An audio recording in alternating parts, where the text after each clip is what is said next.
Tokuma, Tokuma, ya ilman mo Tokuma.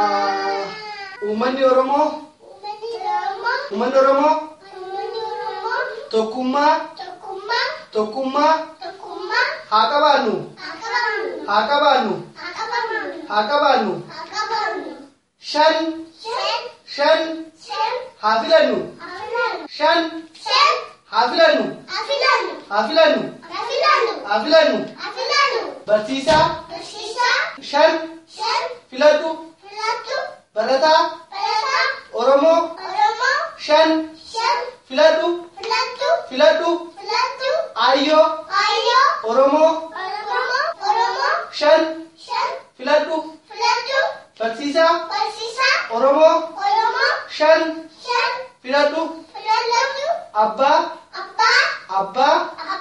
Oromo, Shan, Filatu, Hada, Oromo, Shan, Filatu, Nuti Oromon, Shan, Hafilanu, Guddan, Tikkan, Jiddugalesi, Shan, Hafilanu, Tokuma, Tokuma, Ilman Oromo, Tokuma, ya ilman Oromo. Hargalu, yo ya Tokuma, ya ilman Oromo, Shan Hafilanu,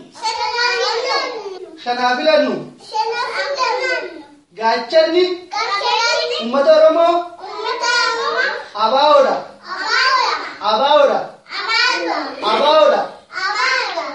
Galatoma, Ilman Oromo,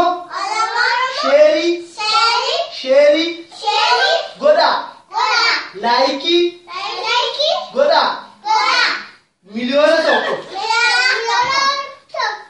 Barbana, Galatoma, Ummata Oromo, Yero, Kesan, Nukennitani, Nudagefachu, Kesani, Galatoma, Agar mutusan, asrati tu meramejira, kubashan akafila, jangan mengira apa. Kalau kau alamat.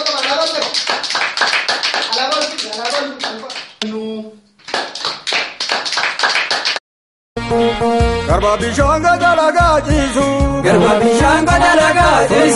wali tumbanu tumale, ani gabzo itabu vaneso. Bilisumanu tumale, ani gabzo itabu vaneso. Garba bishanga dalaga jisu, wali tumbanu tumale, ani gabzo itabu vaneso.